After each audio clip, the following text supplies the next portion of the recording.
Assalamualaikum warahmatullahi wabarakatuh. Alhamdulillah pemirsa, apa kabarnya? Semoga baik-baik saja dan selalu diberkahi oleh Allah Subhanahu wa taala. Amin. Kembali lagi bersama kami berdua, saya Teguh Wisnu Dan saya Zizi Syahab. Insya Allah selama 45 menit ke depan kita berdua akan menemani pemirsa dalam acara Berita Islami Masa Kini. Dan bagi pemirsa kalau ingin mengirimkan saran, kritik ataupun pertanyaan bisa kirim ke Twitter kami yaitu @beriman_ttv. Ya, Wisnu apa kabar? Baik, alhamdulillah. Zi, gimana Zi? Baik, semangat Zi. hari Senin ya? Insya Allah semangat terus. Nah, kita hari ini Zi, pemirsa, kita ada beberapa pembahasan. Nah, pembahasan pertama kita adalah tentang al-ishq. Jadi ini artinya adalah mabuk cinta. Wow, gaya kayak judul lagu ya, mabuk cinta ya. Gitu ya. Jadi langsung memang kita bahas atau? Boleh kita bahas langsung saja ya. Jadi pemirsa langsung saja kita bahas. Ini dia al-ishq.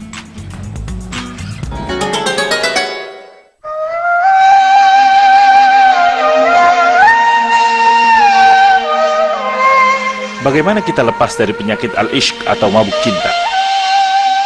Cinta memang tak pernah usang untuk dibahas. Selalu ada sisi menarik dari cinta. Cinta terkadang manis, tapi juga akan terasa pahit, tergantung bagaimana kita mengelola cinta. Cinta antar manusia akan semanis kurma. Terkadang apa yang kita cintai meninggalkan kita. Mungkin Anda pernah mendengar seorang remaja nekat bunuh diri disebabkan putus cinta atau tertolak cintanya. Atau kisah fenomenal yang tak asing di telinga kita, seperti kisah cinta Romeo dan Juliet, di mana kisah cinta mereka terhalangi karena tidak direstui orang tua, dan pada akhir kisah cinta ini, mereka diceritakan meninggal dunia setelah minum racun. Kisah cinta ini kemudian menjadi kisah cinta sehidup semati yang pernah ada di dunia. Nah pemirsa, apakah Anda pernah mengalami problema seperti ini? Atau mungkin Anda sedang mengalaminya saat ini? Lalu, bagaimana caranya agar kita terlepas dari virus al-ishq atau mabuk cinta ini? Pemirsa, inilah berita Islami masa kini. Gejolak cinta merupakan jenis penyakit hati yang memerlukan penanganan khusus. Penyakit ini berbeda dengan jenis penyakit lain, baik dari segi bentuk, penyebabnya maupun terapi pengobatannya. Penyakit al-ishq atau mabuk cinta ternyata telah menggerogoti kesucian hati manusia dan telah mengakar di dalam hati, sehingga bagi para dokter sulit untuk mencarikan obat penawarnya, sehingga penderitanya pun sulit disembuhkan. Lalu, seperti apakah kriteria manusia yang berpotensi terjangkit penyakit al-ishq atau mabuk cinta ini? Penyakit al-ishq atau mabuk cinta ternyata akan menimpa orang-orang yang hatinya kosong dari rasa cinta kepada Allah dan selalu berpaling dari Allah, karena hatinya telah dipenuhi cinta kepada selain Allah. Hati yang penuh cinta kepada Allah dan rindu bertemu dengannya pasti akan kebal terhadap serangan virus ini, sebagaimana yang pernah terjadi dengan Nabi Yusuf alaihissalam. Sungguhnya wanita itu telah bermaksud melakukan perbuatan itu dengan Yusuf, dan Yusuf pun bermaksud melakukan pula dengan wanita itu, andai kata dia tidak melihat tanda dari Tuhannya. Demikianlah agar kami memalingkan daripadanya kemungkaran dan kekejian. Sungguhnya Yusuf itu termasuk hamba-hamba kami yang terpilih. Dari ayat tersebut, nyatalah bahwa mengingat Allah Azza wa Jalla merupakan cara yang ampuh untuk menghindari dari virus ini. Artinya, hal yang dapat memalingkan manusia dari kemaksiatan adalah dengan cara menghindari berbagai sarana yang dapat membawa kita menuju kemaksiatan itu. Para ulama salaf berkata bahwa penyakit cinta adalah getaran hati yang kosong dari segala sesuatu yang tidak berhubungan dengan kecintaannya itu.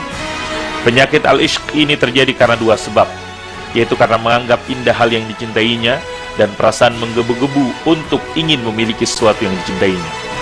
Jika salah satu dari dua faktor ini tidak ada, niscaya kita tidak akan tertular virus ini. Walaupun penyakit kronis ini telah membingungkan banyak orang, dan sebagian pakar berupaya memberikan terapinya, namun solusi yang diberikan belum juga berhasil. Lalu, jika kita sudah terjangkit virus ini, bagaimanakah terapi untuk menghilangkannya menurut ajaran Islam? Sebagai salah satu jenis penyakit, tentulah al-ishq dapat disembuhkan dengan terapi-terapi tertentu, dan di antara terapi tersebut adalah sebagai berikut.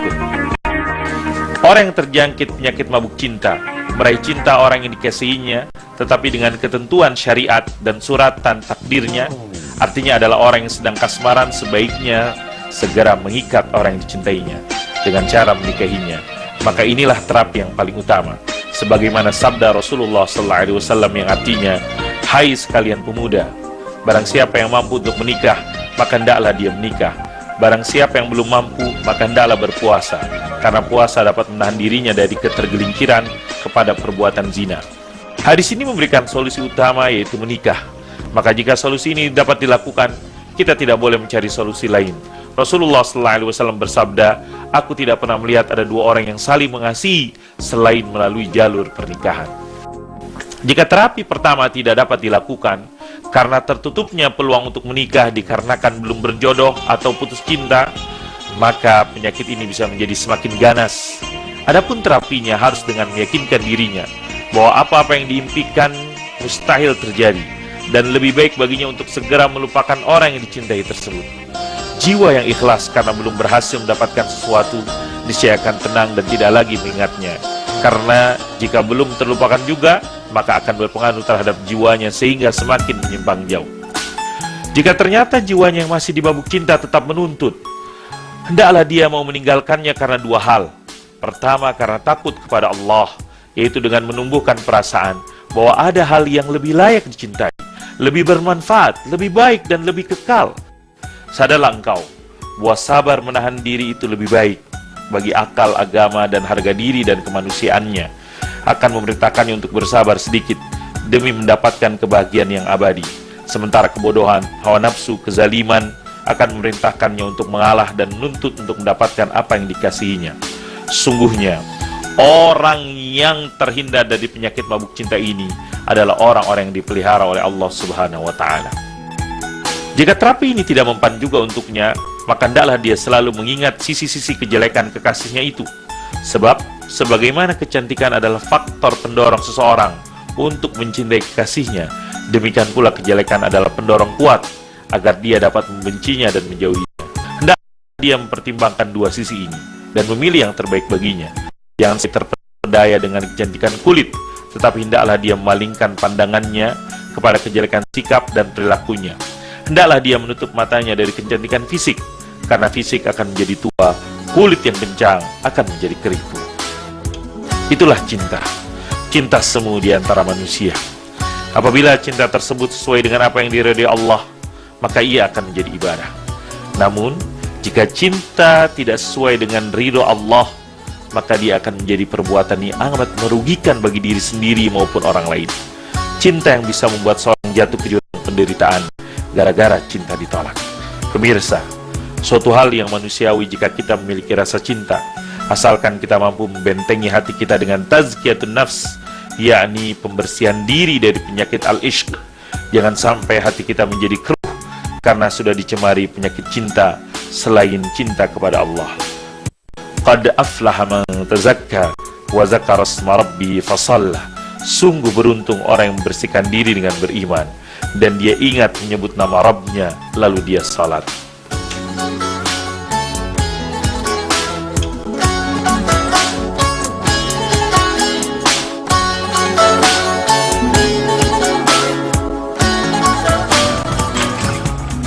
Baik pemirsa, itu dia mabuk cinta, ishq, al-ishq ya.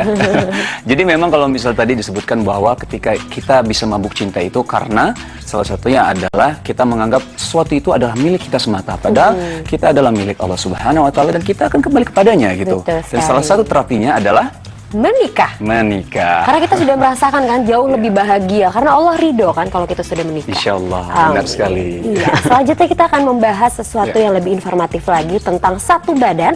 Ada beberapa kepribadian. Wah, menarik tuh. Iya, kayaknya sekarang lagi hits banget ngebahas soal beberapa kepribadian itu ya. Kita bahasnya nanti, jangan kemana-mana, tetapi Berita Islami Masa Kini.